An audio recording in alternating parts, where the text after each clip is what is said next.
Alhamdulillah wassalatu wassalamu ala Rasulillah wa ala alihi wa sahbihi wa mawalah wa la hawla wa la quwata illa billahi wa ba'du. Alhamdulillah, segala puja dan puji hanya milik Allah Subhanahu wa ta'ala. Di malam hari ini kita bisa duduk untuk bertalabul ilmi di Masjid Al-Fajri, karena sebentar lagi kita akan menghadapi ibadah kurban. Maka sirah Nabi SAW kita ganti dengan sirah Nabi Allah Ibrahim alaihi salatu wassalam. Mudah-mudahan dalam sekali pertemuan kita selesai, kalau tidak kita buat 2 pertemuan. Ma'asyiral muslimin yang dimuliakan Allah Subhanahu wa ta'ala, kisah Nabi Ibrahim adalah kisah yang sangat menakjubkan di dalam Al-Quranul Karim. Karena Nabi Ibrahim alaihi salatu wassalam adalah Abul Anbiya, bapak dari seluruh para nabi. Karena setelah Ibrahim alaihi salatu wassalam diutus menjadi nabi dan rasul, dan juga ulul azmi, serta dipilih menjadi kekasih Allah Khalilur Rahman, maka nabi-nabi setelahnya semuanya nasabnya kepada Ibrahim alaihi salatu wassalam. Tidak ada satupun nabi dan rasul setelah diutus Ibrahim alaihi salatu wassalam kecuali nasabnya sampai kepada Ibrahim. Dan itu dari 2 jalur. Jalur pertama dari Ishak. Ishak memiliki putra namanya Yakub. Kemudian Yakub memiliki 12 putra. Dari keturunan 12 putranya disebut Bani Israel. Dan nabi-nabi Bani Israel itu bukan 1-2, ribuan. Makanya ketika Abi Dzar Al-Ghifari bertanya kepada Rasul tentang jumlah para nabi dan rasul, maka Nabi SAW menjawab bahwa jumlah nabi itu 124.000 nabi. Dalam riwayat 120.000 nabi. Dan jumlah rasul itu 315 rasul. Tetapi yang dikenal namanya dalam Al-Quran hanya 25 nabi dan rasul. Bukan berarti yang tidak kita kenal bukan nabi atau bukan rasul. Lah ribuan para nabi itu adalah turunan Nabi Allah Yakub, dan Yakub sendiri namanya Israel. Maka turunan Yakub disebut Bani Israel. Dan Bani Israel ditutup kenabiannya dengan Isa ibnu Maryam. Ini dari jalur Ishak. Kemudian di sana ada jalur yang kedua dari jalur Ismail. Tidak ada satupun turunan Ismail yang jadi nabi, kecuali satu, Nabi kita Muhammad sallallahu alaihi wasallam. Makanya Ibrahim itu disebut Abul Anbiya, bapaknya para nabi. Al-Quran menyebut nama Ibrahim itu sebanyak 69 kali. Disebutkan di dalam surah Al-Baqarah 127, 125, 130, 132, 133, 135, 136, Kemudian disebutkan dalam surah Al-Imran 95, 97. Kemudian juga di Al-Baqarah juga 257, 258, 360. Kemudian dalam surah An-Najm ayat 37, An-Nisa 54, kemudian juga Al-Ankabut 31, Al-Imran 65, As-Saffat 100,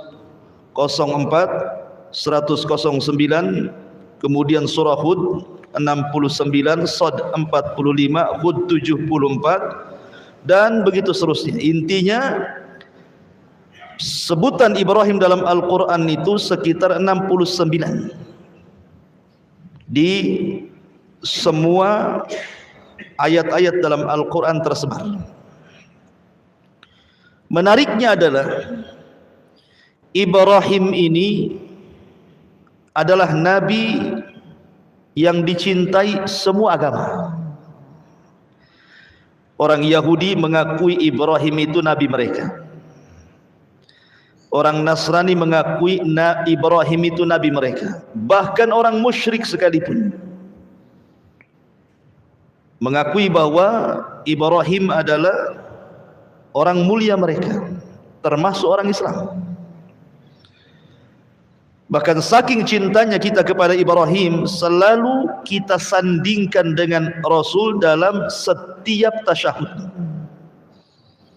Kalau antum salat, ada namanya salawat Ibrahimiyah. Allahumma salli ala Muhammad wa ala ali Muhammad kama sallaita ala Ibrahim wa ala ali Ibrahim. Tapi apakah pengklaiman itu benar? Al-Quran membantah. Maka na Ibrahim Yahudiyan wala Nasraniyan walakin kana hanifan muslima wa ma kana minal musyrikin. Ibrahim bukan seorang Yahudi, Ibrahim bukan Nasrani, tapi Ibrahim adalah orang yang lurus akidahnya dan dia seorang muslim dan bukan orang-orang musyrik. Jadi Ibrahim itu muslim. Tidak benar pengklaiman orang-orang Yahudi bahwa Ibrahim itu adalah Nabi Yahudi. Tidak juga orang Nasrani mengklaim bahwa Ibrahim adalah Nabi Nasrani. Karena Ibrahim bukan Yahudi, Ibrahim bukan Nasrani, Ibrahim juga bukan musyrik, tapi Ibrahim itu hanifan muslima. Dia seorang muslim. Makanya Allah memerintahkan kita untuk mengikuti agama Ibrahim. Fattabi millata Ibrahim. Ikutilah agama Ibrahim. Karena itu adalah agama yang dibawa Nabi sallallahu alaihi wasallam. Dia adalah Abu Tauhid, bapaknya yang menegakkan tauhid. Ma'asyiral muslimin yang dimuliakan Allah Subhanahu wa taala. Kalimat Ibrahim, apa sih makna Ibrahim itu? Karena Ibrahim itu bukan bahasa Arab. Ibrahim itu bahasa Ibrani. Ada yang mengatakan Ibrahim itu artinya Abul Umam, bapaknya umat ini. Ada yang mengatakan Ibrahim itu Abu Ar-Rahim, bapaknya Ar-Rahim, yang memiliki kelembutan. Karena dia orang yang pertama menjamu tamu dalam sejarah. Ada juga yang mengatakan makna Ibrahim itu artinya Abu Ar-Rafi, Bapa yang maha tinggi. Kita mengenal Ibrahim memang tidak ada dalam Al-Quran atau Sunnah Nabi SAW. Sejarah Ibrahim itu, kapan waktunya, bagaimana beliau besarnya, itu tidak dijelaskan. Tapi kita akan coba merunut Al-Quranul Karim dengan berusaha untuk mengambil petikan-petikan tafsir Coba kita runut bagaimana kisahnya Ibrahim biar menjadi sebuah kisah, biar enak gitu ya. Ma'asyiral muslimin yang dimuliakan Allah Subhanahu wa taala. Ibrahim ini memiliki ayah dalam Al-Qur'an namanya Azar. Sebagaimana disebutkan dalam surah Al-An'am, wa idz qala Ibrahimu li abihi Azar. Ketika Ibrahim berkata kepada ayahnya Azar. Quran menyebutnya bahwa ayah Ibrahim itu namanya Azar. Tapi dalam Taurat nama Ibrahim, bapak Ibrahim itu namanya Tarah. Berbeda kalau Quran mengatakan Azar, kalau orang-orang Yahudi menyebutnya Tarah. Dan ada juga yang berusaha untuk menggabung bahwa nama ayahnya Azar, laqabnya Tarah. Tapi yang jelas kita ini punya kitab sendiri Al-Quran, maka kita memilih pendapat yang ada dalam Al-Quran. Nama Ibrahim itu adalah Azar. Azar sendiri punya 3 putra. Pertama Ibrahim, yang kedua Nahur, dan yang ketiga Haran. Haran inilah ayahanda Nabi Lut. Jadi Lut itu keponakan Ibrahim. Adapun istrinya Sarah bintu Haran, sama-sama Lut bin Haran. Sarah bintu Haran. Tentu Haran di sini berbeda. Kalau Lut itu putra daripada Haran yang merupakan saudara kandung Ibrahim, berarti jatuhnya keponakan Lut itu. Tapi kalau Sarah itu, dia adalah saudara Azar, bapaknya itu saudara Azar, berarti Ibrahim dengan Sarah itu sepupu. Jadi pahami ya? Jadi Sarah istri Ibrahim itu sepupunya Ibrahim. Kalau Nabi Lut keponakannya Ibrahim. Lah Nabi Allah Ibrahim alaihi salatu wassalam dibesarkan, bahkan dilahirkan di Irak, di Babil. Dan Babil saat itu dipimpin oleh seorang raja zalim namanya Namrud. Al-Imam Mujahid beliau mengatakan bahwa di dunia ini ada 4 raja yang pernah menguasai hampir sebagian dunia. Ingat, ini raja dunia ya, bukan seperti Firaun, raja Mesir saja, bukan.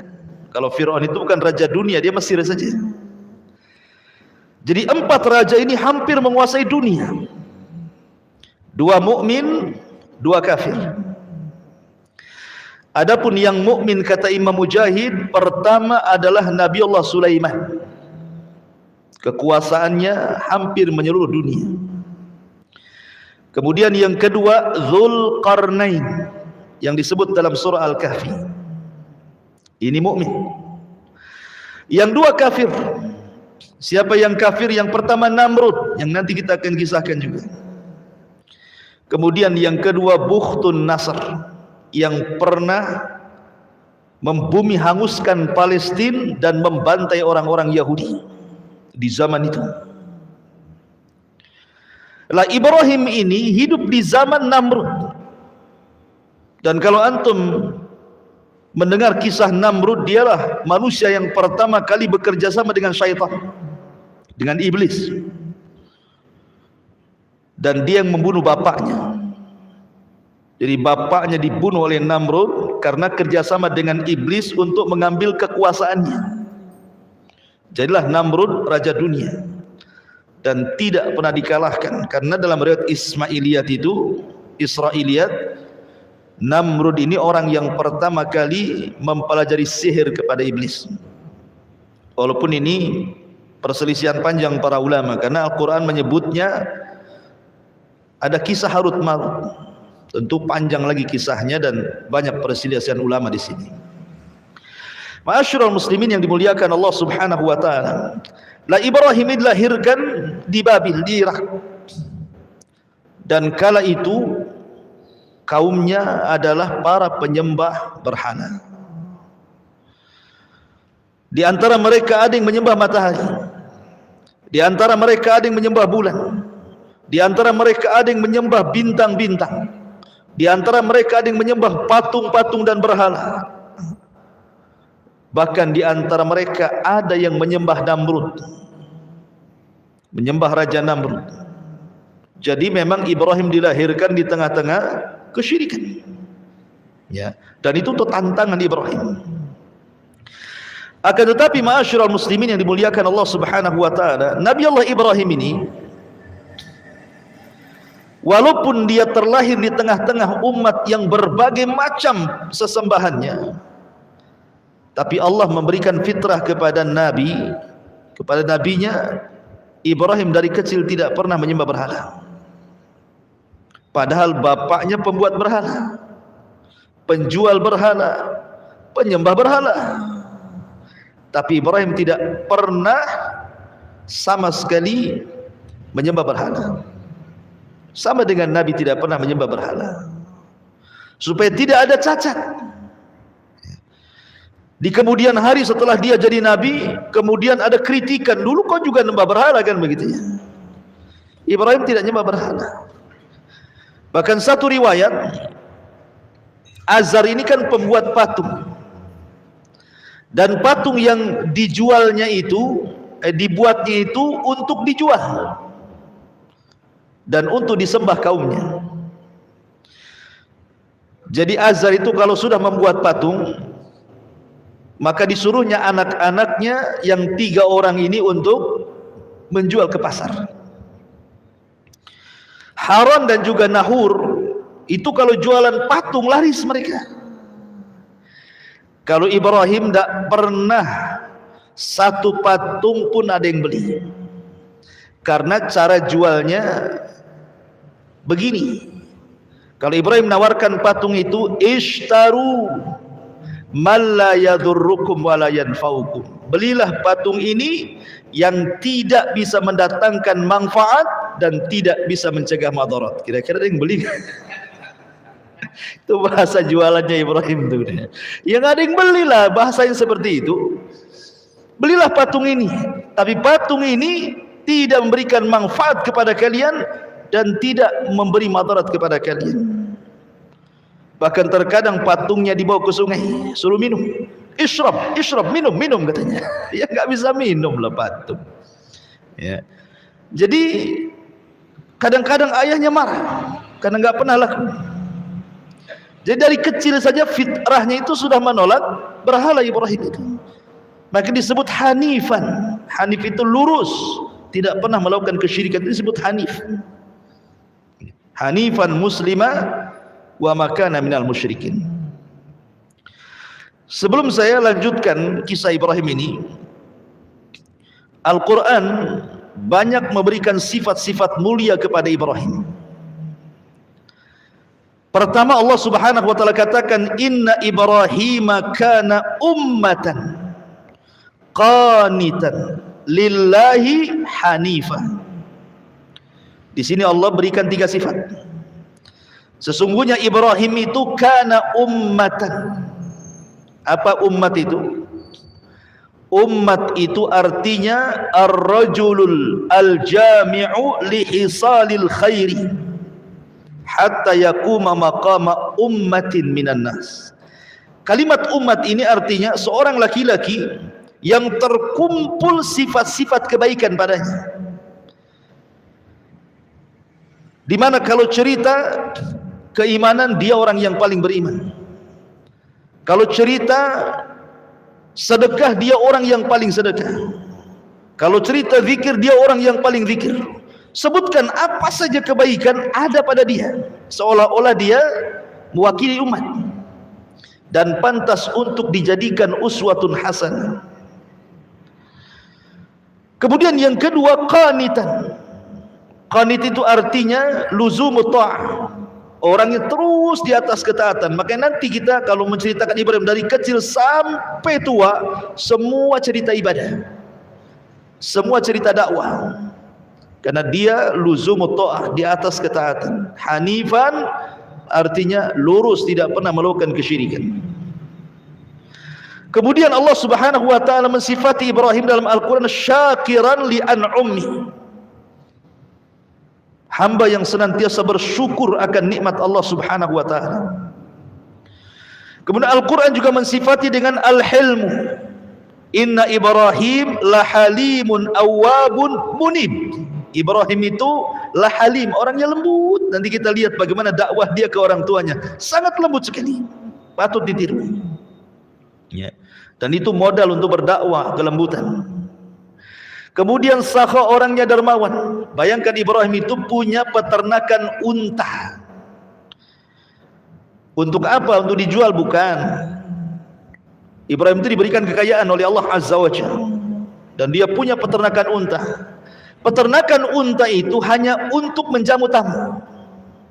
Jadi kalau ada tamu sembelih satu unta, ada tamu sembelih satu unta, ada tamu sembelih satu unta. Hanya itu saja, hanya untuk menghormati tamu. Makanya orang yang pertama kali menghormati tamu Ibrahim.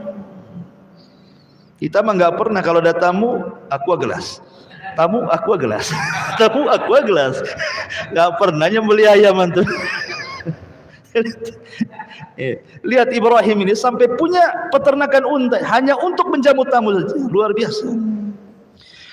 Kemudian orangnya sabar, sabar sekali. Hartanya untuk menjamu tamu, badannya dilemparkan ke api, anaknya disuruh disembelih. Sabar Ibrahim itu orangnya. Kemudian riayatu li ahli, dia senantiasa memperhatikan keluarganya. Sesibuk apapun Ibrahim berdakwah kepada kaumnya, tidak pernah melupakan keluarganya. Makanya di dalam Al-Quran sering Ibrahim digambarkan bagaimana berdakwah kepada bapaknya. Ya abati, ya abati, wahai ayahku, wahai ayahku, lima ta'bud ma la yasma wa la yubsir. Kenapa kau sembah zat yang tidak mendengar, tidak melihat? Bahkan Ibrahim pernah berdoa kepada Allah, wajnubni wa baniya an na'budal asnam. Ya Allah, jauhkan aku dan seluruh anak turunanku jangan sampai ada yang menyembah berhala. Jadi memperhatikan keluarganya. Dan itu harusnya punya perhatian bagi kita. Yang pertama kali diperhatikan kepada keluarga, ajari mereka tauhid. Jangan melakukan kesyirikan. Karena umumnya kalau antum pulang ke kampung, keluarga di kampung itu mungkin kurang ilmu, tidak sampai hidayah kepada mereka ya, masih suka datang ke dukun kan itu ya.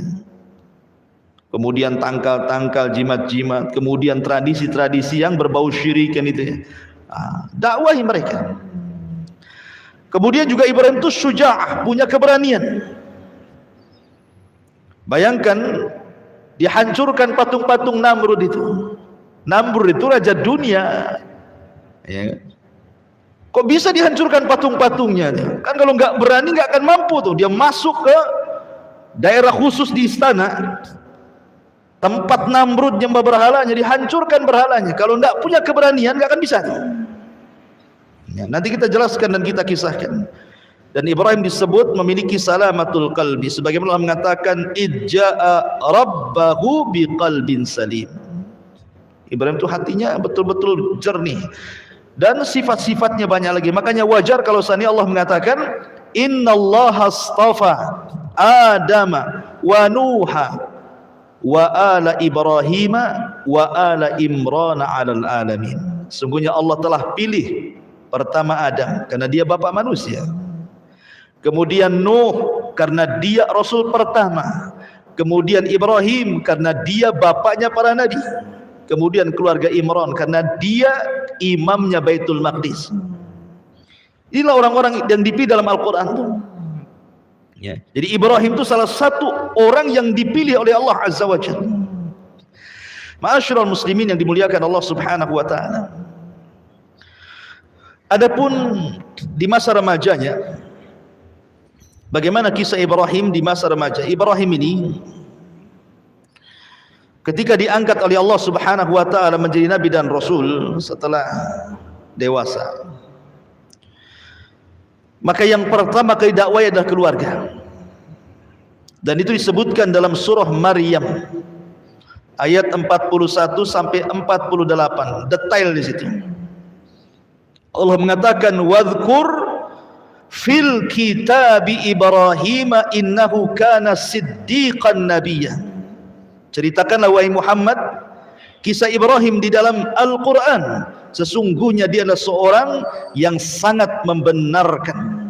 Maksudnya seorang nabi.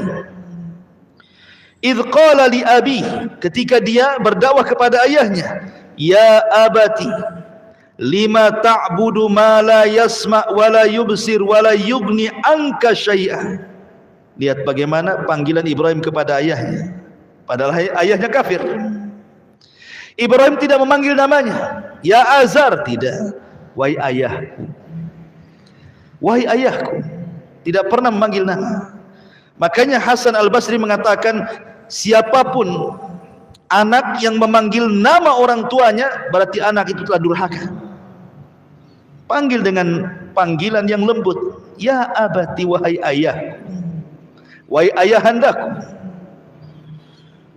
Mengapa engkau menyembah sesuatu yang tidak mendengar, tidak melihat, tidak dapat menolong kamu sedikit pun?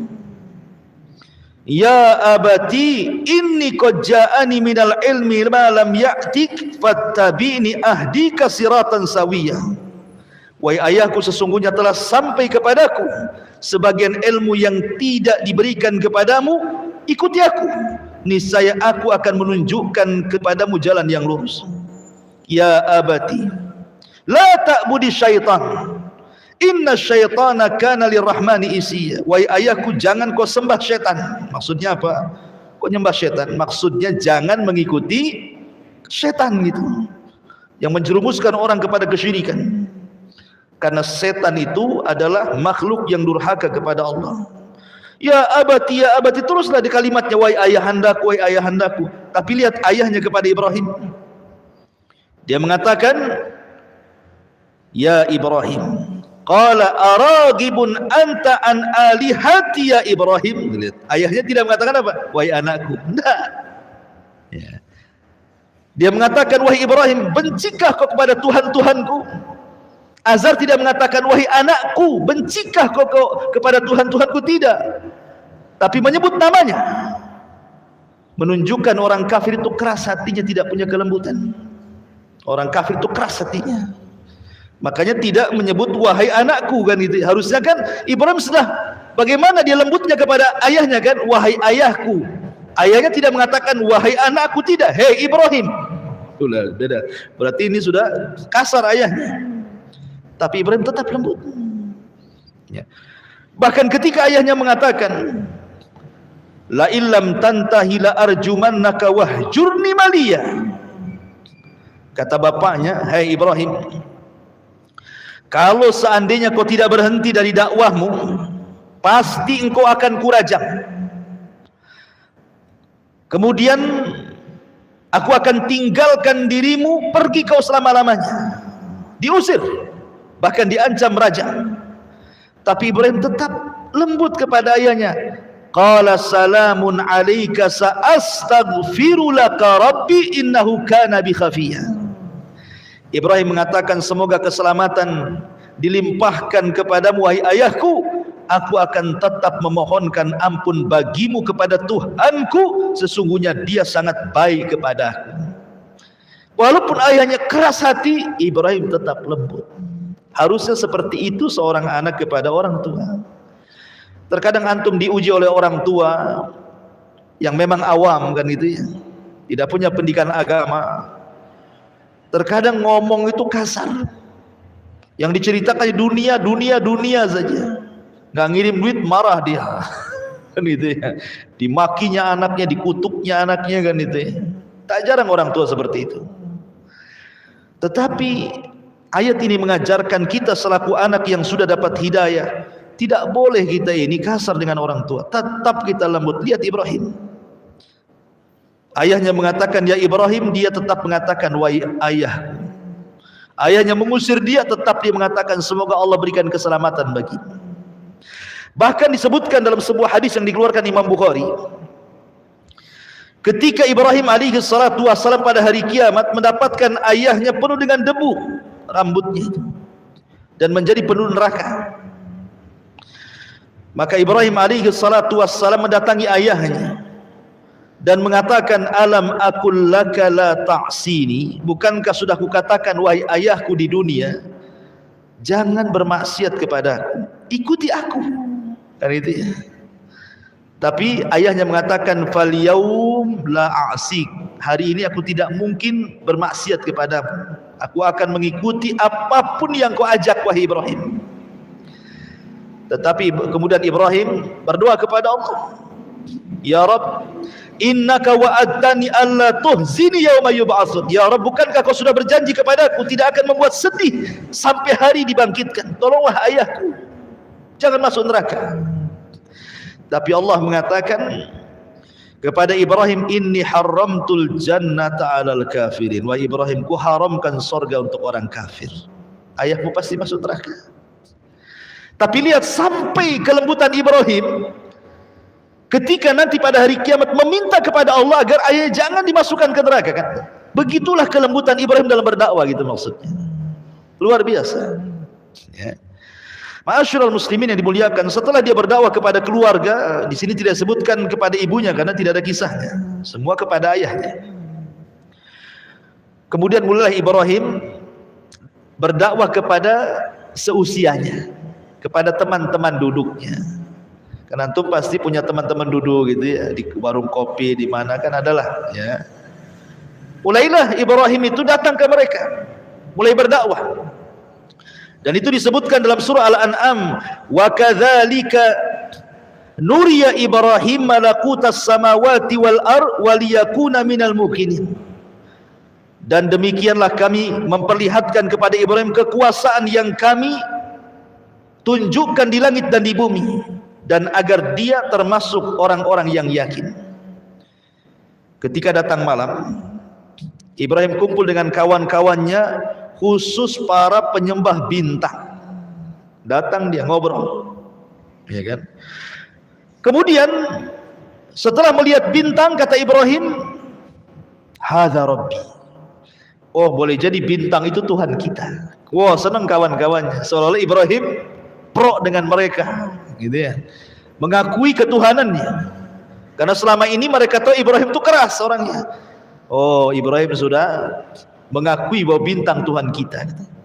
Terus Ibrahim ngobrol sampai pagi. Tiba-tiba bintangnya hilang. Apa kata Ibrahim? Qala la uhibbul afilin, aku tidak suka Tuhan yang suka tenggelam, suka muncul, katanya. Kok Tuhan kadang-kadang tenggelam, kadang-kadang muncul? Itu Tuhan apa, katanya? Enggak jadi, kecewa lah kawan-kawannya ini. Ya. Kemudian besoknya dia datang lagi ke orang-orang seusia dia, khusus para penyembah matahari, para penyembah bulan. Ngomong gitu juga. Ketika melihat bulan, oh jangan-jangan itu Tuhan kita semua. Ini umat yang nyembah bulan senang. Oh, Ibrahim sudah tobat, mengakui bulan itu Tuhan kita, katanya. Terus Ibrahim ngobrol sampai pagi. Tiba-tiba bulannya hilang juga. Apa kata Ibrahim? Falamma afala qala la illam yahdini rabbi la akunanna minal qaumidz zalim. Aku tidak suka lah Tuhan ini kadang muncul kadang tenggelam. Sungguh jika Tuhanku tidak memberikan petunjuk kepadaku, niscaya aku termasuk orang-orang sesat.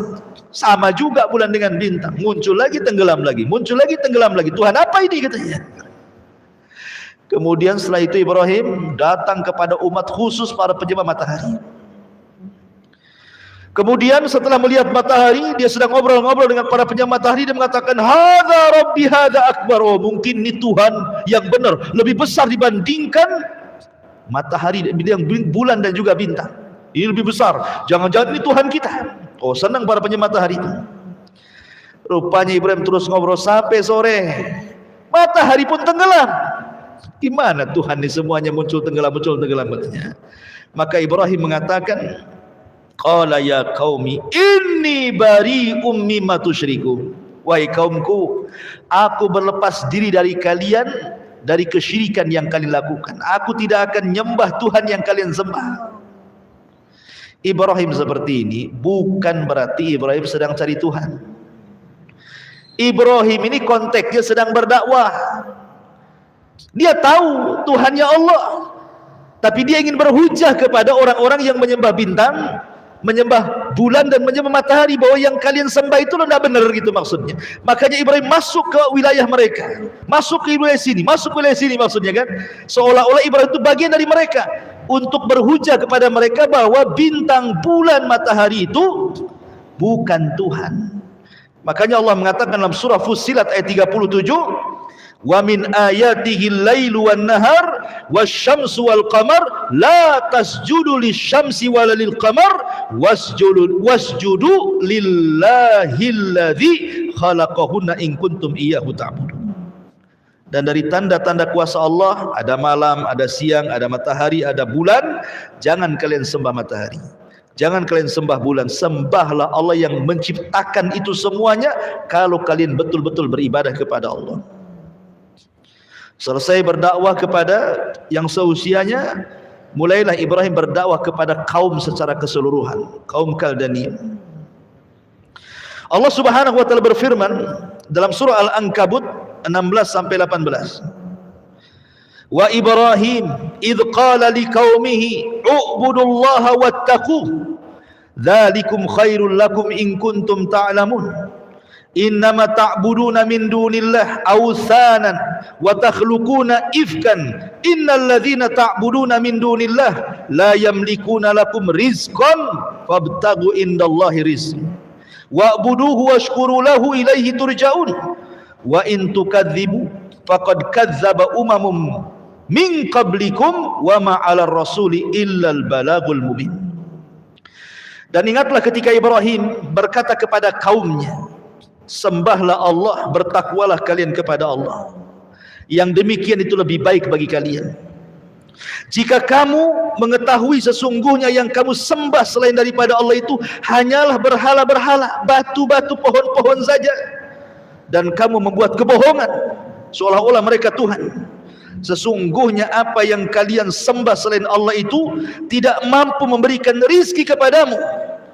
Maka mintalah rizki kepada Allah, sembahlah Dia, bersyukurlah kepada Allah, hanya kepadanya kamu akan dikembalikan. Ibrahim mengatakan, Tuhan yang kalian sembah itu loh nggak dapat rizki.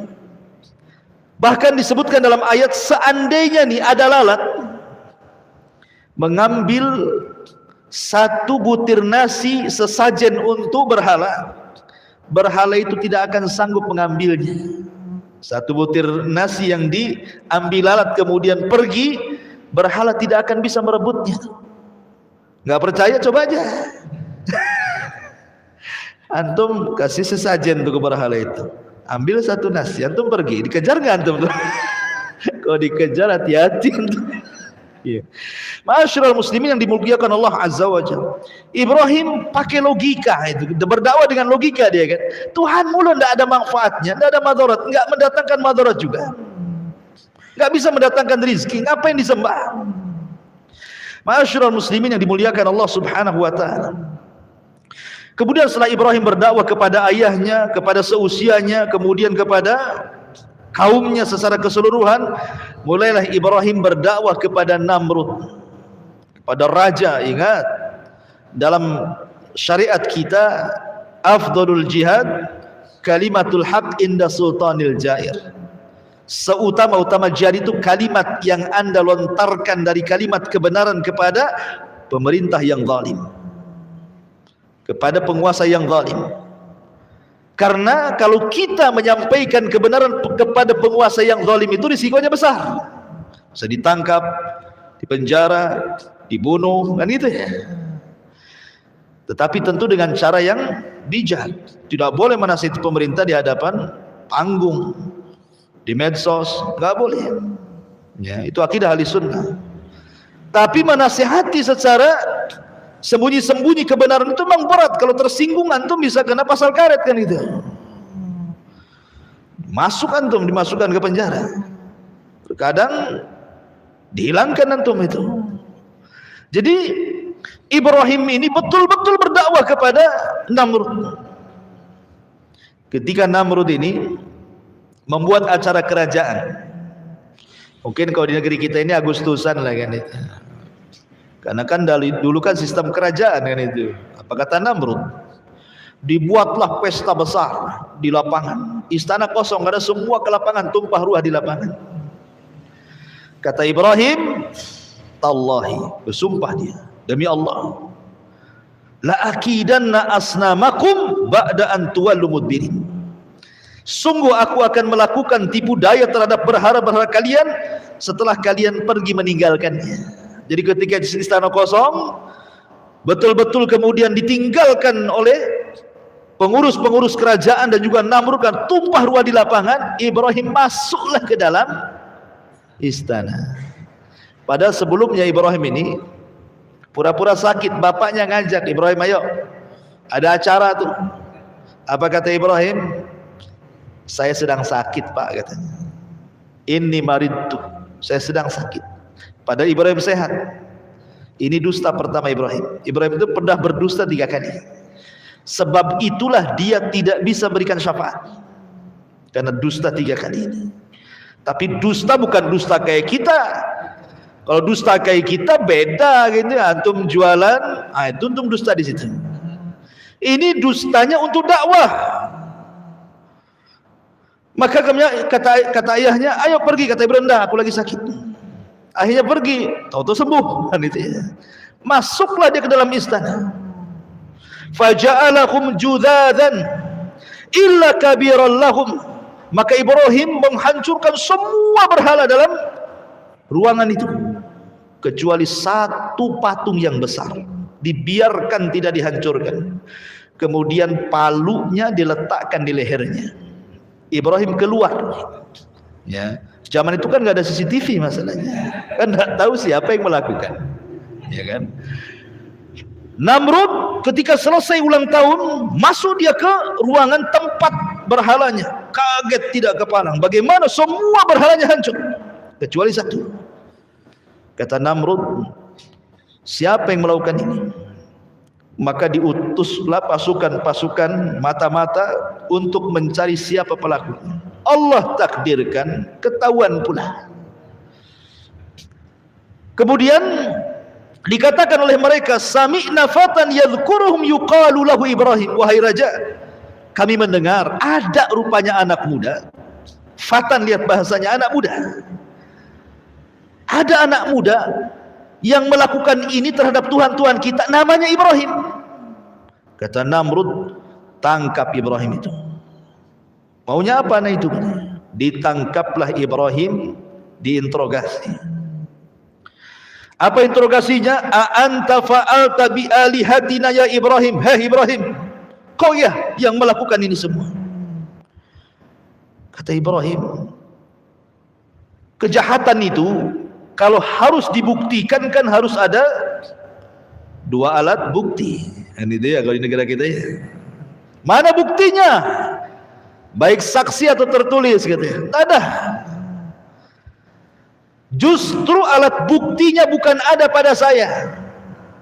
Kemudian menunjuk kepada patung. Sebenarnya yang melakukan bukan saya, itu loh yang melakukan.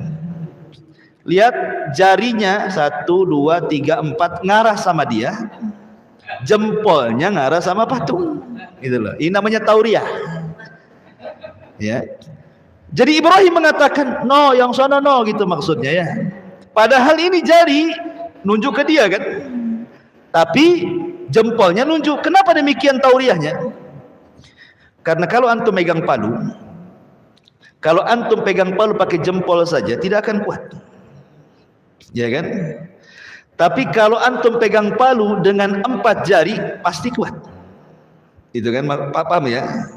Sebenarnya yang melakukan itu ini loh, jari-jari 4 ini, ya. Tapi jempolnya ditunjukkan ke patung. Gitu maksudnya. Itulah patungnya. Buktinya, alat buktinya ada di situ. Tuh palunya gantung di situ gitu maksudnya. Sebenarnya Ibrahim itu bukan hendak menghancurkan patung. Buat apa dihancurkan coba? Oh, bapaknya pembuat patung. Nanti dibuat lagi. Dihancurkan lagi, dibuat lagi, sampai kapan?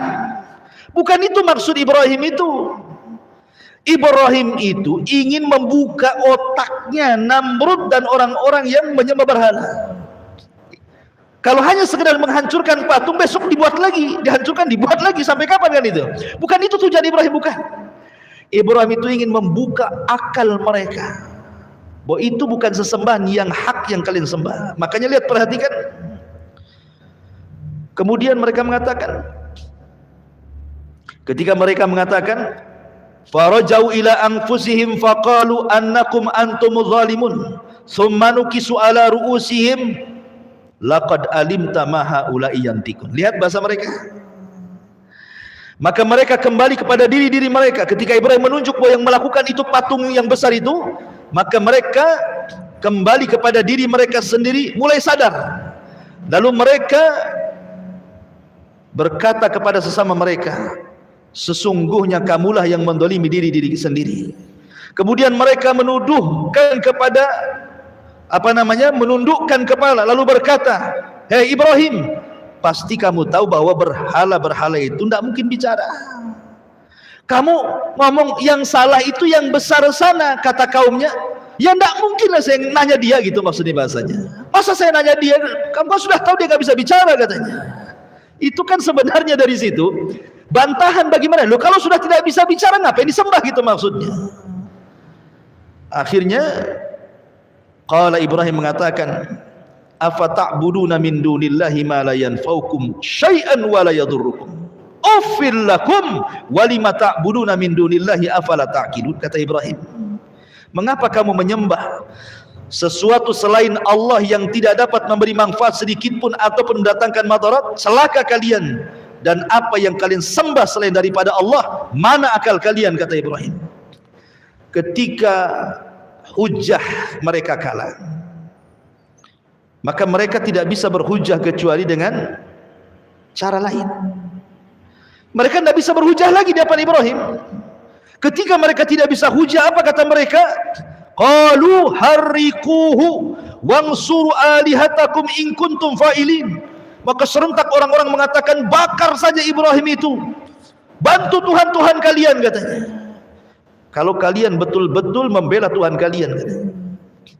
Akhirnya kemudian Ibrahim pun diadili dan diputus harus dibakar. Akhirnya semua manusia dikumpulkan dalam satu lapangan, dan Raja Namrud meminta semua pasukan mencari kayu bakar. Bahkan setiap satu rumah harus membawa kayu bakar.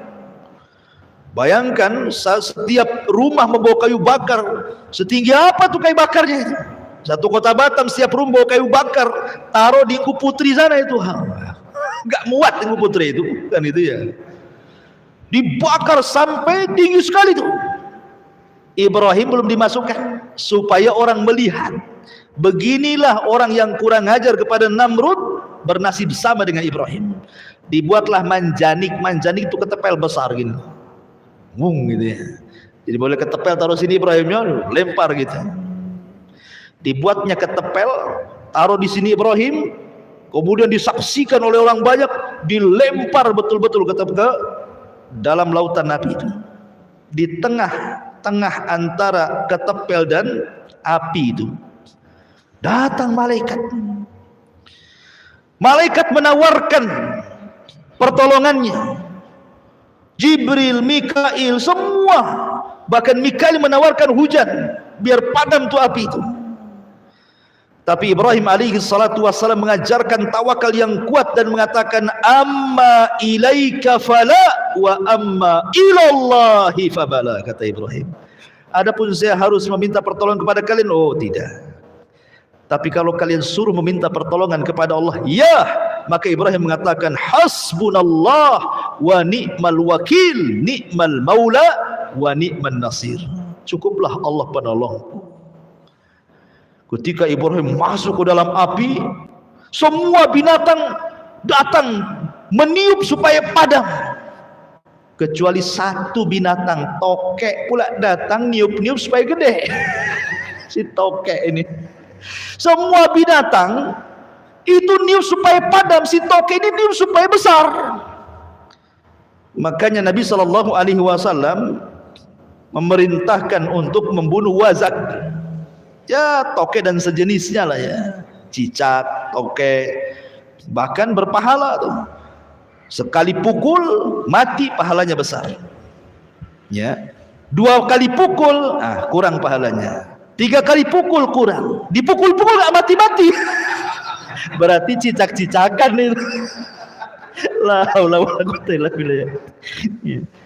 Makanya kenapa cicak itu sunahkan dibunuh? Apakah kemudian cicak sekarang ini menerima kesalahan tokek di zaman Nabi Ibrahim? Gara-gara tokek moyang saya gitu. Saya yang kena imbasnya dibunuh. Nggak ada kaitan. Ya, memang itu perintah. Ya. Ketika Nabi SAW memerintahkan sesuatu untuk dibunuh, berarti memang ada madaratnya. Seperti kenapa Rasul memerintahkan untuk membunuh tikus.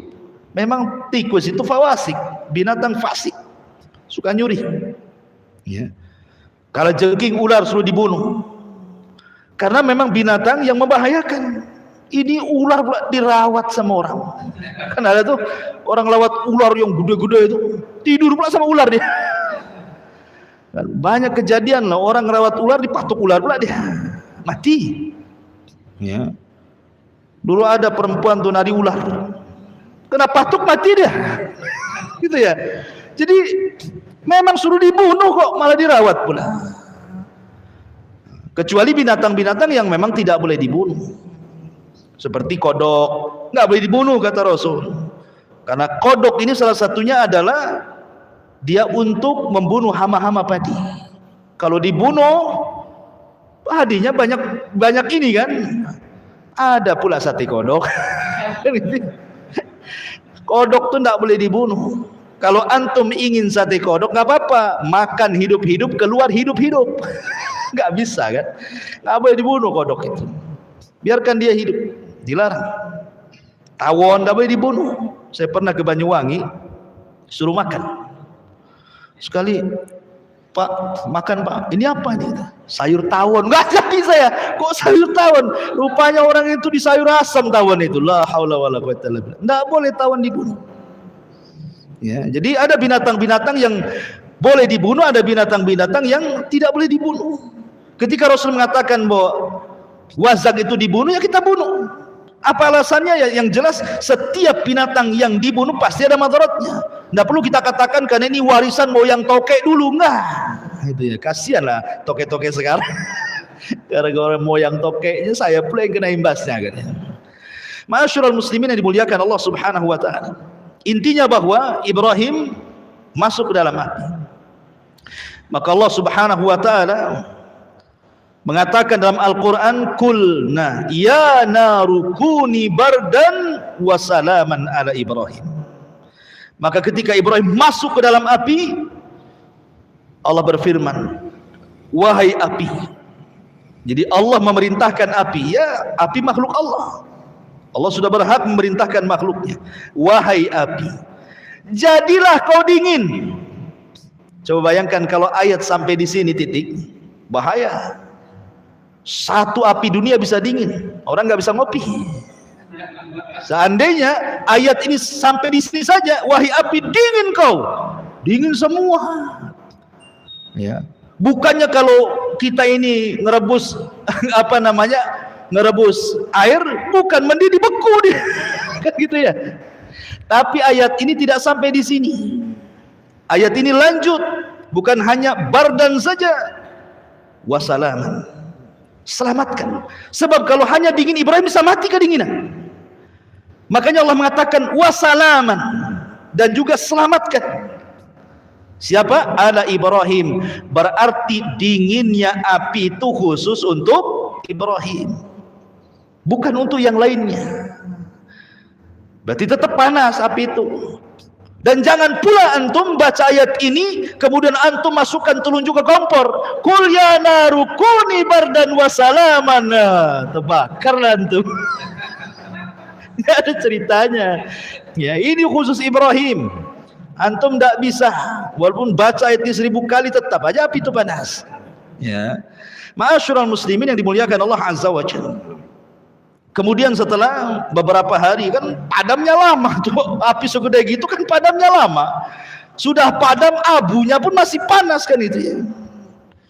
Setelah beberapa hari abunya sudah apa namanya menjadi abu, sudah dingin. Manusia itu datang lagi menyaksikan. Bagaimana nasib Ibrahim ini?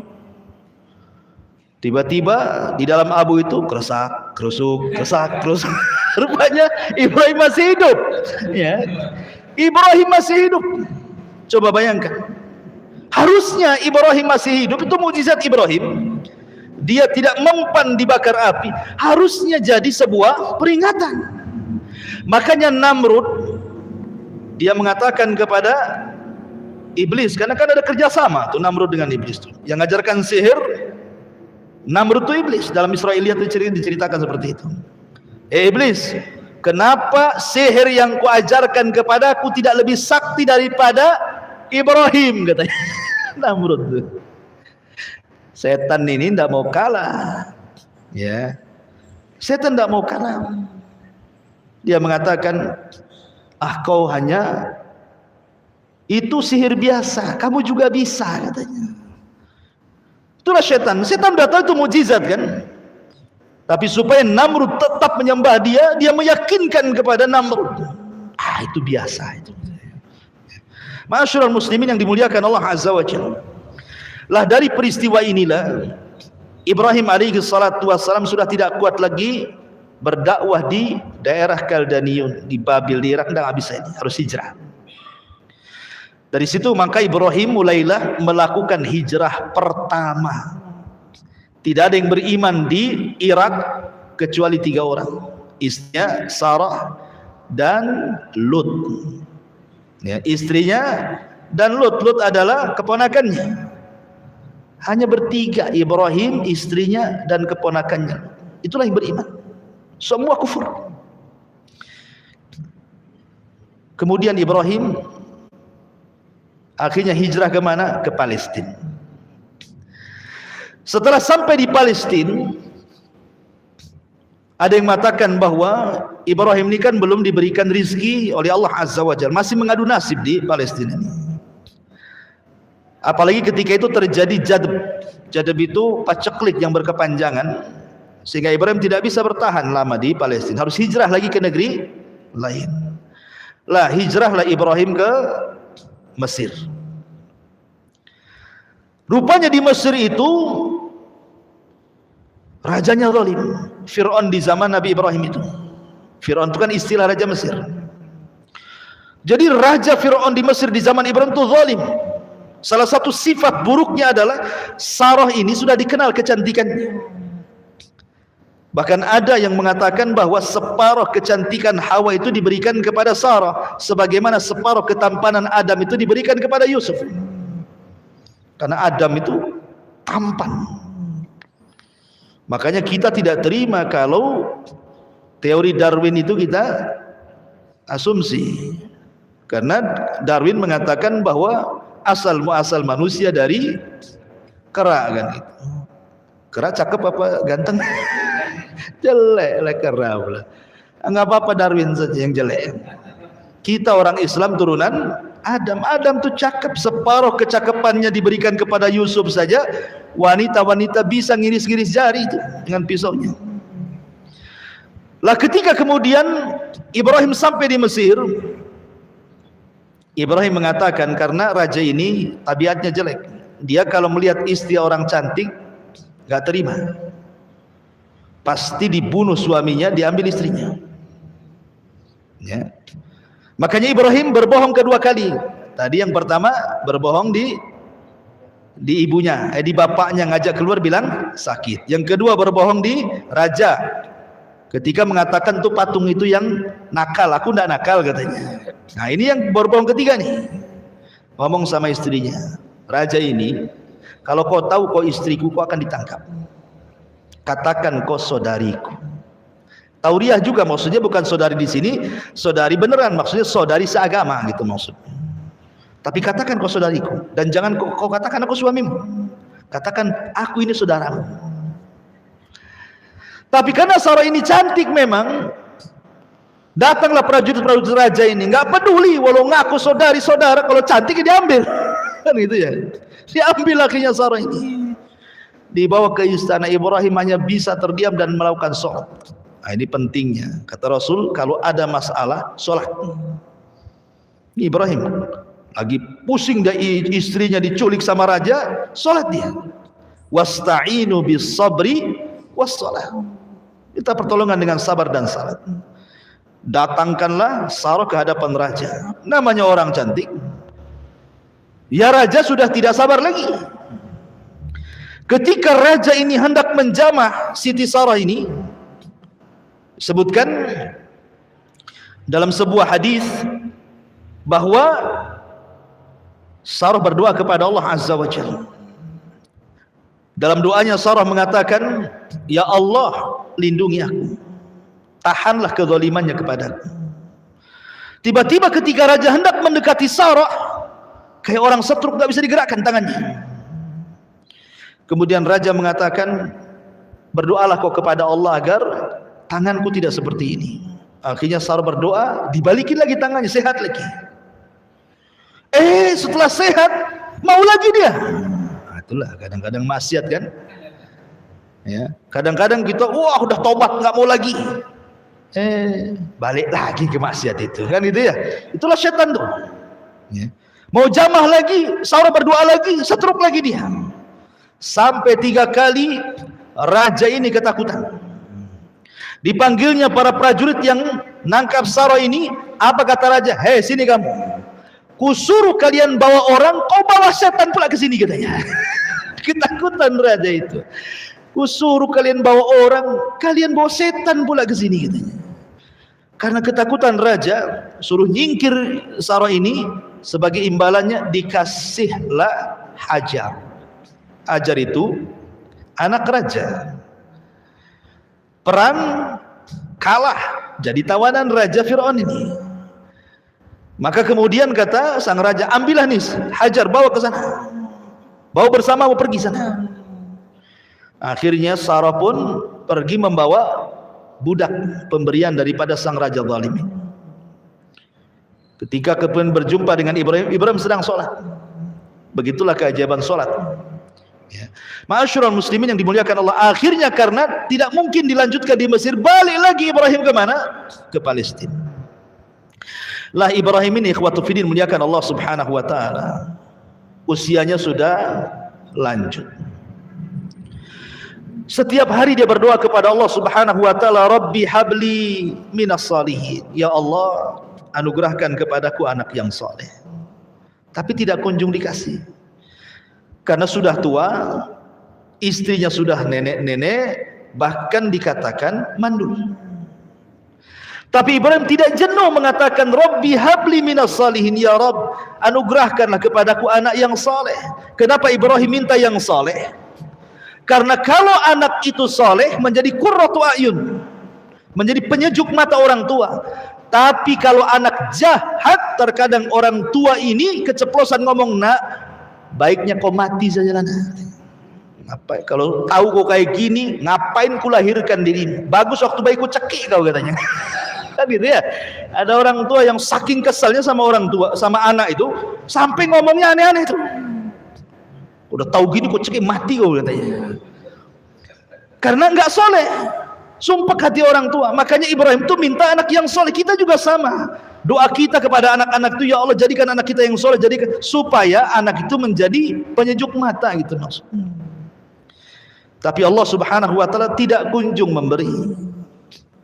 Akhirnya kemudian Hajar ini, Sarah ini, cobalah mencari solusi.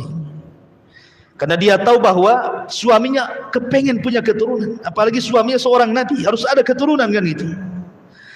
Jadi Sarah ini mengatakan, "Ya Ibrahim, ambillah budakku ini, Hajar, nikahilah." Akhirnya kemudian Ibrahim pun menikahi Hajar dan menggaulinya. Kemudian Allah takdirkan Hajar hamil. Oh, rupanya perlu dipancing. Antum kalau sudah menikah lama, tidak punya anak, dipancing poligami. Biar punya anak. Ya. Ma'asyiral muslimin yang dimuliakan Allah Azza wa Jalla. Kemudian ini kalau udah dipancing kok istri kedua tak punya anak lagi, poligami lagi. Sampai kapan dan balik gitu ya. Taib. Akhirnya kemudian setelah punya anak nih Ismail, maka Ibrahim ini nampak namanya udah tua, tiba-tiba dikaruniai anak, kan luar biasa kecintaannya kepada Ismail. Namanya cinta kepada anak, tidak mungkin pula tidak cinta sama ibunya. Tentu ya cinta juga sama ibunya. Inilah yang membuat cemburu Sarah. Tetapi Allah Subhanahu wa taala apabila menghendaki sesuatu pasti menghidupkan sebabnya kan. Memang harus ada sebabnya. Hajar ini harus pindah dari situ. Kan tidak mungkin langsung ayo Hajar kita berangkat ke Mekah, kan enggak gitu. Harus dibuat sebabnya dulu, skenarionya dulu kan. Jadi Sarah ini mulai cemburu karena Ibrahim ini selalu mendekati Ismail. Otomatis yang mendekati Ismail dekati ibunya juga lah kan gitu. Jadi terkadang Sarah itu mencari-cari Ibrahim ke sana kemari, enggak ada. Oh, pasti dia sama Sarah. Saking cemburunya akhirnya dia memanggil Hajar. Kemudian oleh Sarah Hajar itu bajunya diikat tali, kemudian ujung talinya diikat batu. Jadi kalau kemana-mana kan batu ini diseret-seret kan tahu tuh. Mungkin kalau bahasa sekarang ini dikasih GPS lah. Cuman kan pakai batu GPS. Jadi tahu nih, ini ada bekas jalan batu nih. Oh di situ kan, itu maksudnya. Saking cemburunya tuh. Begitulah orang dulu. Sama juga antum kok cemburu sama antum, hati-hati, handphone antum ada GPS-nya itu. Bang di mana bang? Batu Haji. Nagoya kata. Masalah ini. Masyarul muslimin yang dimuliakan Allah Azza wa Ta'ala. Kemudian akhirnya Allah Subhanahu wa taala merintahkan Ibrahim untuk memisah Hajar dan Sarah. Di sinilah mulai hikmah kenapa terjadi seperti ini. Kemudian Allah mengarahkan agar Ibrahim membawa Hajar dan juga Ismail bayi untuk pergi ke Mekah. Mekah itu bukan kayak sekarang mentereng, tidak. Mekah itu disebutkan dalam Al-Quran biwadin ghairi di zar'in inda baitikal muharram. Kau bawa Hajar ke sebuah lembah yang isinya hanya batu, padang pasir, tidak ada pohon, tidak ada tanaman, tidak ada makanan, tidak ada minuman, bahkan tidak ada orang. Jadi penghuninya cuma satu, dia ajalah Hajar itu sama bayinya Ismail. Dibawalah Ibrahim, bahkan dari Palestina ke Mekah ini jauh. Kalau zaman dulu naik unta itu 1 bulan perjalanan tuh. Dan di situ ada syarat. Ibrahim hanya meletakkan gitu saja dan tidak boleh tinggal walaupun beberapa hari. Letak pulang. Bayangkan, diletakkan langsung pulang. Ketika pulang ada syarat lagi, tidak boleh nengok ke belakang, tidak boleh menjawab panggilan, pergi gitu saja. Coba perasaan Hajar digituin. Kalau wanita zaman sekarang, cerai aja bang lah, kan itu kan bahasa kita ya. Apain nggak ada perasaan nih suami nih katanya. Ya kan, kalau dibuat kayak gitu tuh. Karena wanita-wanita di zaman sekarang ini, antum sudah kasih semuanya saja dibilang antum nggak punya perasaan, ya kan?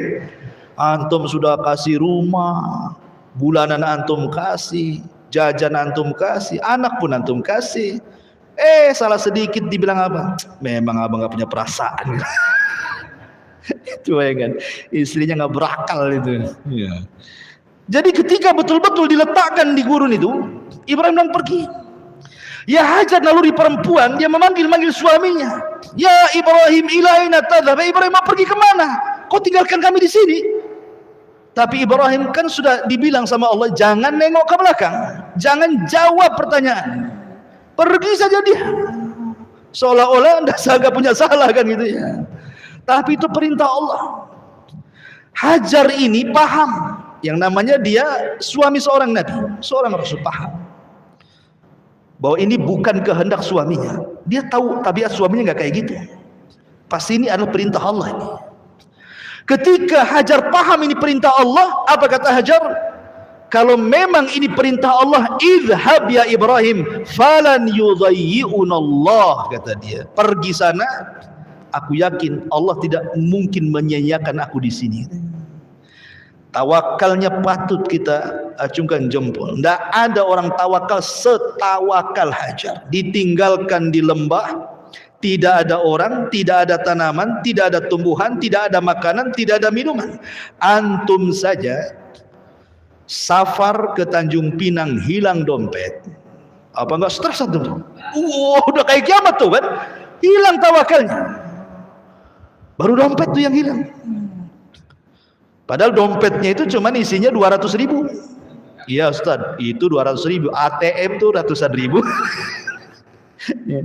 Ma'asyiral muslimin yang dimuliakan Allah Azza wa Jalla. Akhirnya Ibrahim pun pergi. Setelah Ibrahim jauh dan Sarah tidak bisa memandang dia lagi, baru Ibrahim berhenti. Baru Ibrahim menghadap Sarah dan anak yang ditinggalkan. Disitulah Ibrahim berdoa. Ya. Sebutkan dalam surah Al-Imran, panjang itu doanya. Ya Allah, jadikanlah negeri ini penuh dengan berkah, rizki yang banyak, macam-macam keamanan banyak. Antum baca surah Al-Imran. Ya. Kemudian Ibrahim pergi ke Palestina. Ini Hajar ini dengan Ismail hanya bawa bekal cukup 2-3 hari saja. Habis itu habis. Nggak ada makan lagi, nggak ada minuman lagi. Ketika sudah 2 atau 3 hari, Ismail ini menangis karena haus. Namanya bayi. Dan seorang ibu yang menyusui pun harus dia minum, harus ada nutrisinya kan masuk, supaya air susunya keluar kan itu. Terpaksalah dia mencari air. Lari dia ke bukit Sofa. Ada bukit Sofa. Dilihatlah dari bukit Sofa ke bawah. Kan orang kalau cari air kan cari ketinggian. Ya kan? Naik ke atas bukit tengok ada air enggak? Oh, rupanya ada bayang-bayang Fata Morgana di arah Marwah. Akhirnya dia lari ke Marwah, nengok lagi ke arah Sofa, bolak-balik sampai 7 kali putaran. Makanya jadi syariat sa'i dalam umrah atau dalam haji. Ketika ke-7 kalinya dia mendengar Ismail menangis, khawatir, maka dia langsung mendekati. Rupanya Jibril sudah berdiri di kakinya Ismail. Kemudian Jibril menendangkan kaki kecil yang Ismail ini ke tanah. Ketika ditendangkan ke tanah, keluar air. Saking senangnya nih Hajar ini melihat ada air muncrat dari tanah, langsung dia membuat bendungan. Zam, zam, zam, zam. Nah, jadilah air itu Zam-Zam. Zam-Zam itu membendung artinya. Ambil tanah satu, ambil tanah satu, jadi bendungan. Zam, zam, zam, zam. Nah, jadi Zam-Zam lah sekarang. Ya, sampai sekarang air itu jadi air Zam-Zam. Ya. Ma'asyiral muslimin yang dimuliakan Allah Azza wa Jalla. Setelah kemudian ada air, kemudian bisa minum di situ, bayinya bisa minum, nggak ada makanan, nggak mungkin minum terus, harus makan juga orang. Karena sudah nampak air, datang burung. Ketika burung-burung datang ingin minum di situlah, itulah sebagai tanda bagi musafir. Ada suku Jurhum yang mereka kehabisan minuman, haus di tengah padang pasir, mencari air, nggak dapat. Rupanya dilihat burung. Oh, di situ ada air. Kalau ada burung pasti ada air. Maka suku Jurhum ini, suku Yaman ini, mendatangi burung itu, ternyata memang ada air. Di situ ada seorang wanita dengan bayinya. Ini suku Jurhum kalau mau jahat bisa dibunuh Hajar itu. Untuk ngambil air kan gampang saja, cuma wanita saja. Tapi suku Jurhum itu ada dari kabilah Yaman. Dan Rasul mengatakan untuk ahli Yaman, ahlul Yaman itu araqul qulub, lembut hatinya orang Yaman itu. Ya. Makanya kemudian akhirnya minta baik-baik. Boleh nggak saya minum dari airmu? Kata Hajar boleh, tapi barter dengan makanan. Nah, disitulah dia bisa makan.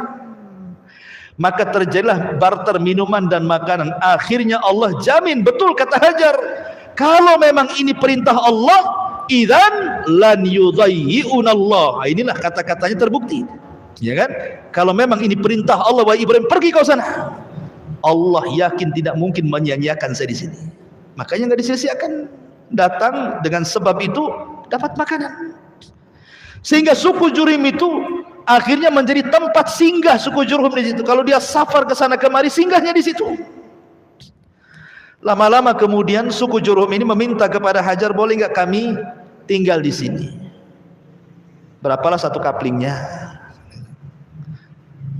Akhirnya diizinkan tinggal 1 tenda, 2 tenda, 4 tenda, 7 tenda, 100 tenda. Jadilah kampung kabilah Jurhum di situ.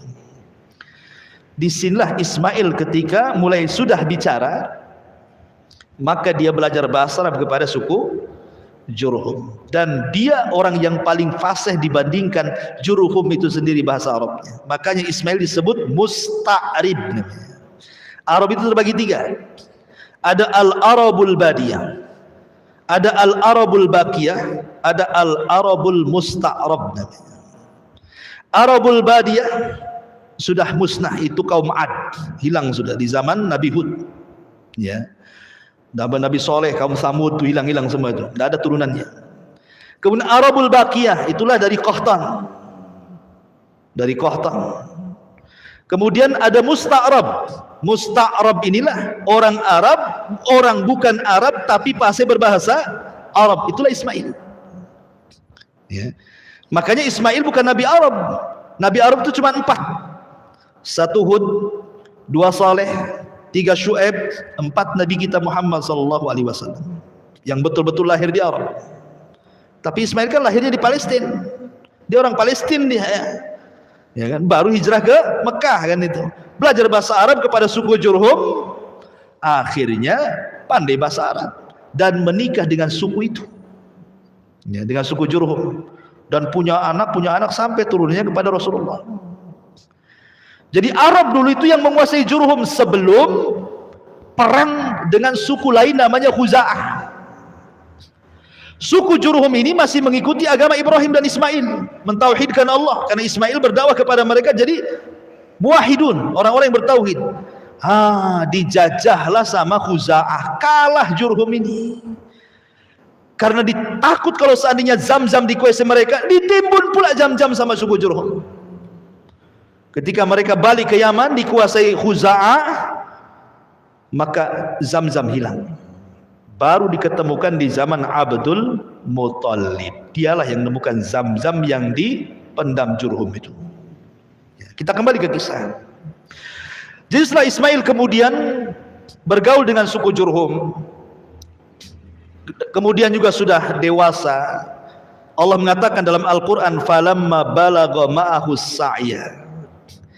Ketika Ibrahim usianya sudah sampai sa'ya. Sa'ya itu artinya sudah bisa diajak bicara, yang mengatakan usianya sudah antara 10 sampai 15 tahun. Ya sudah remaja ya. Sudah bisa diajak bicara, dimintai bantuan, diajak diskusi, kan itu usia-usia 10 tahun sampai 15 tahun kan sudah bisa lah orang tua berbicara itu, ngajak bicara itu. Ibrahim ini tidak pernah ketemu dengan Ismail sekian tahun, udah belasan tahun tak pernah ketemu. Sehingga Ibrahim ingin melihat anaknya, berangkatlah dari Palestina ke Mekah. Di malam hari sebelum keesokan harinya dia berjumpa dengan Ismail, mimpi pula Ibrahim ini. Dalam mimpinya dia menyembelih putranya Ismail, betul-betul disembelih. Ibrahim pun ketika terbangun dia termenung. Bagaimana tidak? Ini bala ujian berat, ikhwan, ya kan? Sudah lama tidak punya anak, akhirnya Allah berikan anak. Kemudian anaknya sudah besar, tahu-tahu mau disembelih. Ini kan ujian besar kan gitu ya. Termenung Ibrahim, tapi karena memang mimpinya para nabi wahyu, mau tidak mau ini adalah perintah. Antum jangan samakan mimpi antum dengan mimpi Ibrahim. Jangan pula antum mimpi nyembelih anak, besoknya ambil pisau pula antum. Mimpi antum dari setan. Kalau mimpi nabi itu dari Allah. Jadi terpaksalah dia harus ngomong. Ketika besoknya ketemu Ismail, oh senang, namanya bapaknya dah lama gak ketemu, istrinya juga, suaminya gak ketemu, kan senang. Maka Ibrahim kemudian harus ngomong walaupun berat. Dibawanya Ismail ke tempat yang lain, dijauhkan dari ibunya. Kemudian ayahnya ngomong baik-baik. Dia mengatakan, qala ya bunai, inni ara fil manami anni azbahuka fanzur madza tara. Wahai anak, bapakmu semalam tidur bermimpi. Dalam mimpi bapakmu menyembelih dirimu. Fanzur madza tara. Bagaimana pendapatmu? Lihat, seorang bapak tidak boleh diktator sama anak. Kan ada tuh orang bapak kalau anaknya salah aja udah main tampar, main maki, main awas kau ya. Oh, udah main awas kau aja tuh. Ya. Tapi diajak ngomong baik-baik. Harusnya seperti itu seorang bapak pada anak. Diajak ngomong baik-baik anaknya, diajak diskusi. Ya, libatkan diskusi. Menurut adik gimana ya bagusnya? Padahal jelas-jelas kalau dia berpendapat pun tidak bermutu ya pendapatnya. Tapi untuk ngajari dia berpendapat apa salahnya? Kalau nak menurut kamu gimana? Nggak apa-apa. Seperti Ibrahim ini ngajak diskusi kan? Fangdur madzatar. Menurutmu gimana nih? Tapi Ismail ini anak dari Hajar yang tawakalnya kuat, anak daripada Ibrahim yang Khalilur Rahman. Dia tidak bercanda, tidak ngasih muqaddimah, dia langsung mengatakan, ya abatif alma tu'mar satajiduni insyaallahu minas sabirin. Oh, mantap di jawabannya. Wahai bapak, lakukan saja. Kalau ini perintah Allah, lakukan saja. Insya Allah engkau akan dapati aku termasuk anak yang sabar. Lihat bahasanya. Ismail tidak mengatakan if'al ma turid, lakukan apa yang kau mau wahai ayahku. Tapi bahasanya if'al ma tu'mar, lakukan yang diperintahkan. Sebab kalau bahasanya lakukan apa yang kau mau, berarti bukan perintah Allah, ini kemauan bapaknya. Tetapi ketika bahasanya tu'mar, ini perintah, berarti tahu Ismail ini perintah Allah, bukan kemauan bapaknya. Dan lebih hebatnya lagi, Ismail mengatakan insya Allah. Insya Allah ini seolah-olah Ismail ingin mengatakan, wahai ayahku, kalau aku redho untuk disembelih, kau juga redho untuk menyembelih, Allah pun redho aku disembelih, pasti kau dapati aku termasuk anak yang sabar. Tapi seandainya aku redho disembelih, kau juga redho siap menyembelih, tapi Allah tidak redho, ini tidak akan menjadi anak yang sabar. Makanya bahasanya insyaallahu minas sabirin. Ya, itulah bahasa Quran luar biasa itu. Jika Allah berkehendak, kan itu ya, pasti kau akan dapati termasuk hamba Allah yang sabar. Ismail tidak pernah dia menyekat kalimat itu. Maksudnya tidak ada kata-kata muqaddimah. Pak, itu kan mimpi. Enggak lah kan, enggak ngomong gitu kan. Pikirkan, anakmu satu-satunya, kan nggak ada kan kalimat itu. Anakmu tuh si mata wayang, kau mau bunuh bantai aku juga, kan itu. Nanti kau tak punya anak lagi, gitu. Tak ada. Ismail ngomong langsung, tegas, jelas. Wahai bapakku, kalau ini perintah Allah, lakukan. Insya Allah anakmu termasuk anak yang sabar. Tidak main tunggu Ismail, pergi dia, datang ke rumahnya, pamitan ke ibunya, ambil tali dan pisau, bergegas dia datang ke ayahnya. Kata Ismail, ya, ini tambang untuk mengingat badanku. Kalau kau tidak ikat aku, bisa saja aku kabur. Ya. Ini pisau sudah kutajamkan, sebab kalau tidak tajam, maka akan lama untuk menyembelihku. Ketika kau sembelih, aku minta 3 syarat. Sembelihlah di tengkuk, jangan di leher. Sebab kalau di leher, engkau akan memandang wajahku, kau kasihan tak jadi. Kalau di tengkuk, otomatis wajahnya terpendam. Yang kedua, sing-singkan baju. Jangan sampai ada satu darah menetes di bajumu, kalau ibuku tahu dia akan sedih. Dan yang ketiga, segerakan sembelihannya.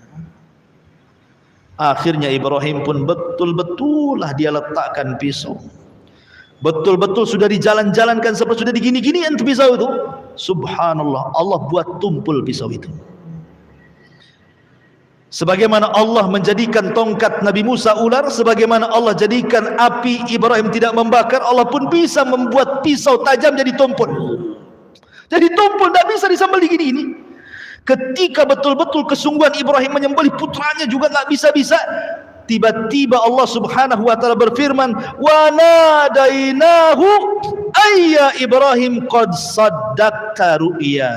Tiba-tiba dari langit ada panggilan dari Allah, Ibrahim, engkau sudah membenarkan mimpimu. Seolah-olah apa? Engkau sudah lulus ujian. Kau sudah lulus ujian. Kenapa Ibrahim sampai melakukan seperti ini coba? Dan kenapa Allah pula memberikan bala seperti ini? Kenapa ujiannya enggak yang lain saja? Kenapa harus menyembelih gitu ya? Kan banyak ujian, kenapa harus ini maksudnya? Ibrahim itu diuji oleh Allah Subhanahu wa taala soal kecintaan. Karena biasanya ketika orang cinta kepada Allah, contoh nih antum ketika belum ada pekerjaan, oh rajinlah antum ke pengajian. Ramailah pengajian itu. Ketika mulai ada tawaran bisnis di luar, ya kan, tawaran bisnis di luar, ya sebulan sekali mulai muncul. Kemana? Ada oplet sebelah sana. Mulai kan itu. Ketika Ibrahim ini cinta dengan Allah, tiba-tiba ada anak. Dikhawatirkan kecintaan Ibrahim kepada anaknya mengalahkan kecintaan dia kepada Allah. Jadi Allah ingin menguji, apakah cintamu masih tulus kepadaku ataukah sudah berpaling ke lain hati kepada anakmu. Soalnya seperti itu. Tapi dengan Ibrahim sungguh-sungguh menyembelih putranya, ingin melenyapkan putranya supaya kecintaannya hanya kepada Allah, maka Allah sudah yakin Ibrahim tidak mungkin memberikan kecintaannya kecuali kepada Allah. Sejak itulah disematkan kalimat Khalilur Rahman. Khalil itu kekasih. Dia lebih tinggi dibandingkan al-hub. Hub itu cinta, khullah itu cinta lebih daripada khullah. Namanya ada Habib, ada Khalil. Khalil itu di atasnya Habib. Dia kecintaan yang murni kepada Allah Subhanahu wa taala. Itu alasannya. Makanya Allah mengatakan innaka dzalika nuzil muhsinin. Begitulah kami akan membalas dengan balasan yang baik. Karena ini ujian berat. Makanya Allah sampai memberikan taukid penguat dalam ayatnya, inna hadza lahuwa al-bala'ul mubin. Lihat, Allah sampai membuat 3 penekanan. Inna, sesungguhnya. Kalimat sesungguhnya kan penekanan tuh. Inna. Hadza, ini. La adalah taukid lagi. 3 penguat dalam ayat ini. Sesungguhnya ini benar-benar sungguh-sungguh ujian yang berat bagi Ibrahim. Memang ujian berat, tapi Ibrahim lulus. Lulus dia, predikat kaum Lut. Lulus. Ya. Makanya karena kelulusannya itulah Allah mengatakan wa fadainahu bidzibhin adzim. Allah turunkan kambing dari surga. Kata Abdullah ibn Abbas, warnanya putih dan gemuk dan bertanduk. Jadi kalau antum cari korban yang gemuk, yang bertanduk, yang putih. Tapi kalau Rasul suka warnanya amlah, putih, ada campuran hitam. Kalau kambingnya Ibrahim putih semua, ya kan? Kalau korban tuh cari yang gemuk. Kalau yang gemuk pasti mahal. Makanya kalau ingin korban sudah nabung hari ini untuk tahun depan. Jangan udah dekat-dekat korban sibuk cari utangan. Pasti dapat kurus itu, nggak dapat gemuk. Gitu ya. Jadi kalau antum betul mau korban yang tabung dari sekarang kan itu ya, untuk tahun depan pasti dapat gemuk, dapat jantan, dapat warna yang bagus. Karena kalau mahal itu semua ada kan itu ya. Kalau murah antum mau cari yang mana? Kadang-kadang udah jelas-jelas bawa 5 juta, ada pula harga 3 juta, yang 2 juta dimasukkan lagi. Udah ini aja katanya, murah katanya. Kita sedang bermuamalah dengan Allah, ikhwan, bukan bermuamalah dengan orang. Karena kurban ini yang sampai kepada Allah bukan daging, bukan darah, tapi takwanya kita kepada Allah. Langsung cerita. Lanjut cerita, kemudian Ibrahim menyembeli domba itu. Makanya Allah mengatakan dalam ayat yang lain, wa taraknahu lil akhirin, dan cerita Ibrahim ini akan menjadi sebuah cerita bagi orang-orang setelahnya. Makanya setiap datang kurban pasti cerita Ibrahim, karena akan menjadi cerita bagi orang-orang setelahnya. Setelah itu maka Ibrahim pun balik lagi ke Palestina. Kemudian setelah itu meninggallah Sarah. Ketika meninggal Sarah, dia balik ke Mekah, kemudian membangun Ka'bah bersama Ismail dan tinggal di Mekah. Bahkan ketika meninggal Hajar, dia menikah lagi. Ya. Sampai akhirnya ketika Ismail alaihi salam sudah tua, beliau menikah dengan salah satu wanita Jurhum. Masalahnya akhlaknya jelek wanita yang pertama ini. Ketika Ibrahim ingin tahu istrinya seperti apa, dia datang ke rumahnya. Asik ngeluh saja istrinya itu. Karena suka ngeluh istrinya tidak tahu kalau itu ayahnya Ismail. Kan tidak pernah tahu kan mukanya.